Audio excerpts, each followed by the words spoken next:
হে জগতবাসী, দেখুন যে আমাদের বিশ্ব আধ্যাত্মিক জ্ঞান সঞ্চার দরবার শরীফের যে একটি সাইনবোর্ড বা একটি ব্যানার দেখতে পাচ্ছেন, সেটি হলো কি, যে সাইনবোর্ড ব্যানারটি দেখতে পাচ্ছেন সেটি একটি বিষয় হলো যে বা হরফের নিচে যে আমাদের একটা নক্তা দেখতে পাচ্ছেন, বা হরফের নিচে একটা নক্তা দেখতে পাচ্ছেন, সেই নক্তাটি আপনারা দেখেন হয়তো প্রায় আমার লোগোতে। কেউ হয়তো মনে মনে এই জিনিসটি দেখে একটা দ্বিধাদ্বন্দ্ব হতে পারে যে এই বিশ্বটি দিয়ে কি বোঝানো হলো।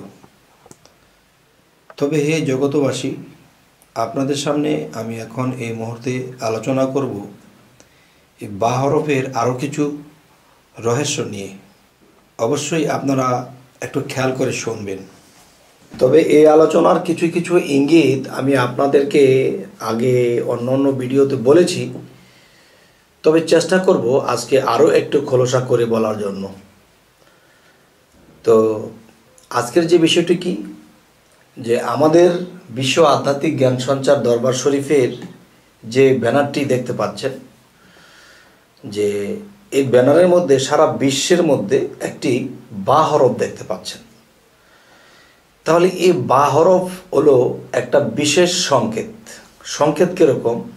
যেমন আমি অন্য কোনো কিছু ভিডিওতে বলেছি যে দেখেন, কোরআন যদি আমরা খুলি, এই কোরআনটাকে রিডিং পড়তে হলে আমাদের কায়দা পড়তে হবে। আর কায়দা যখন আমরা পড়তে যাব, তখন আমরা কিন্তু প্রথম দেখা যায় আলিফ বা তা সা দিয়ে আমাদের শুরু করতে হয়। এইগুলো যদি আমরা না শিখি, জের জব্বর না শিখি, তাহলে কিন্তু আমরা কোরআন শরীফ পড়তে পারবো না।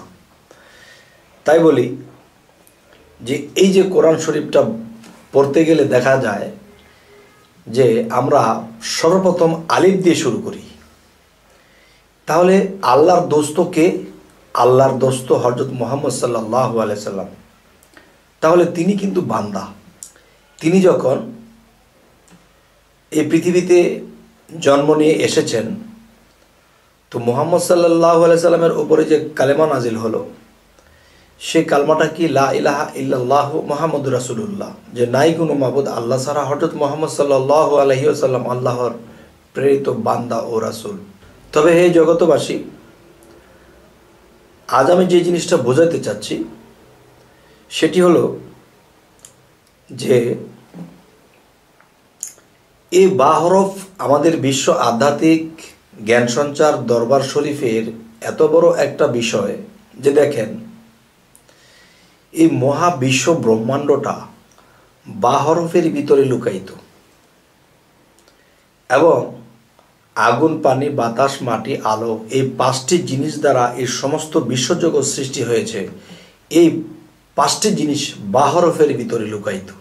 তবে হে জগতবাসী, আরও একটু আলাপ করব যে এই বা হরফের ভিতরে শুধু বিশ্বজগৎ লুকানোই নয়, এই বা হরফের ভিতরে সমগ্র 30 পারা কোরআনটাই লুকায়িত।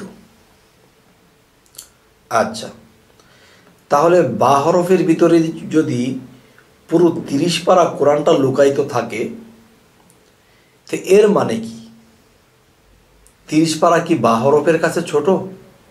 না বাবা, এখানে একটু বোঝার আছে। সেটি হলো কি, যে আল্লাহ দোস্ত ডেকেছে মুহাম্মদকে, তাহলে আলিফের সাথে মিম থাকবে, আলিফের সাথে বা কেন? তাহলে লা ইলাহা ইল্লাল্লাহু মুহাম্মাদুর রাসূলুল্লাহ, যে নাই কোনো মাবুদ আল্লাহ ছাড়া, হযরত মুহাম্মদ সাল্লাল্লাহু আলাইহি ওয়াসাল্লাম আল্লাহর প্রেরিত বান্দা ও রাসূল। আল্লাহর প্রেরিত বান্দা ও রাসূল যদি হয়, তাহলে কালেমা পড়লে বান্দার কথাটা আগে আসতেছে। আর আল্লাহ কি করেছেন? আলিফের সাথে বাকে রেখেছে। আর বান্দা যিনি, তিনি মুহাম্মদ। এবং মুহাম্মদ যিনি, তিনি কিন্তু রাসূল নয়। মুহাম্মদ থেকে রাসূল একটু আলাদা র্যাঙ্কে বিষয়। যেরকম যে হযরত মুহাম্মদ সাল্লাল্লাহু আলাইহি ওয়াসাল্লাম আল্লাহর বান্দা ও রাসূল, তার মানে ও যে একটা বেড়া, এর ওই পাশে গেলে রাসূল, ও রাসূল।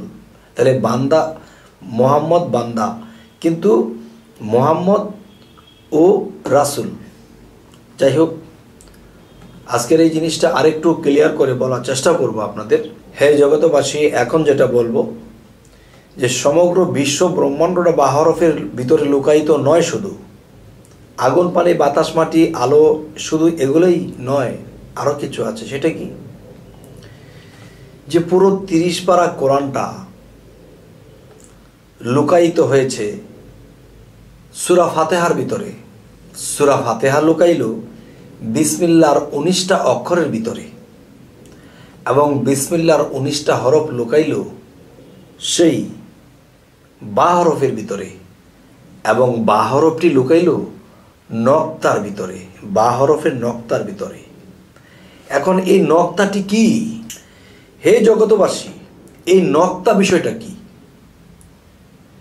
তাহলে বা এর ভিতরে যদি সমস্ত কিছু থাকে, তাহলে বা চলে গেল নক্তার ভিতরে। নক্তা বিষয়টা কি? এই নক্তার ভিতরে অগণিত বিশ্ব পৃথিবী লুকানো, গ্রহ তারা সূর্য নক্ষত্র অগণিত। এই বা হরফের নক্তার ভিতরে সমস্ত কিছু লুকায়িত। এখন এর বেদ রহস্য যদি জানতে হয়, তাহলে অবশ্যই একজন কামেল মুর্শিদের কাছে গিয়ে তা জেনে নিতে হবে, এবং এই মানব বডির ভিতরে তা দেখে নিতে হবে যে কি করে বায়ের নক্তার ভিতরে আল্লাহ অগণিত বিশ্ব লুকিয়ে রেখেছেন। যেমন কোনো কবি, কোনো দার্শনিক, কোনো ফকির, তারা এই জিনিসটাকে এভাবে বলে গেছে যে গ্রহ পৃথিবীতে আছে। বিজ্ঞান মতে হয়তো সব গ্রহ তারা পায়নি, কিন্তু ফকিরি মতে অগণিত গ্রহ রয়েছে। তাহলে সেই গ্রহগুলো খুঁজতে গিয়ে যদি আমি মহাকাশে যাই, হবে না বাবা। আমার এই ক্ষুদ্র বিশ্বের ভিতরে ঢুকতে হবে। এই ক্ষুদ্র বিশ্বের ভিতরে যদি ঢুকতে পারি, তাহলে সেই জিনিসগুলোকে আমি দেখতে পারবো। তবে এই জগতবাসী, এই আলোচনা অনেক দীর্ঘ, অনেক লম্বা। দেখা গেছে বিশ্বের ভিতরে বিশ্ব, বিশ্বের ভিতরে বিশ্ব, বিশ্বের ভিতরে বিশ্ব, বিশ্বের ভিতরে বিশ্ব, অগণিত বিশ্ব। আর এই জিনিসগুলা সাধনার দ্বারা এর ভিতরে প্রবেশ করে দেখে নিতে হবে। তবে কিঞ্চিত বিষয় যার যার কামেল মুর্শিদ তার দেহের মধ্যে ইঙ্গিতগুলো দেখিয়ে দেবে, তখনই নিজেকে চেনা হবে। আর নিজেকে চিনলে রবকে চেনা হবে। তাহলে আমাদের আর কোনো ভয় নাই। তো এই জন্য কোরআনটাকে দিয়েছে মানুষকে বোঝার জন্যে। এই দেহ কোরআনটাকে আল্লাহ বোঝার জন্যে বলেছে, মান আরাফা নাফসাহু ফাকাদ আরা রাব্বাহু। সর্বপ্রথম তুমি তোমার নিজেকে চিনো, এরপরে তোমার রবকে চিনবা। আর রবকে চিনলে, রবকে পেয়ে গেলে আমি সব পেয়ে গেলাম। তবে হে জগতবাসী, আজকের যে আলোচনাটি করলাম, যদি আপনাদের এই আলোচনা ভালো লাগে, তো অবশ্যই পরবর্তীতে যেন আমাদের কিছু আলোচনা আপনাদের কাছে পৌঁছে যায়, আমাদের এই চ্যানেলটিকে আপনারা সাবস্ক্রাইব করে রাখুন। তো পরবর্তীতে আবার সাক্ষাৎ হবে। তো আজ এই বলেই রাখবো। সকলেই ভালো থাকবেন। আল্লাহ হাফিজ।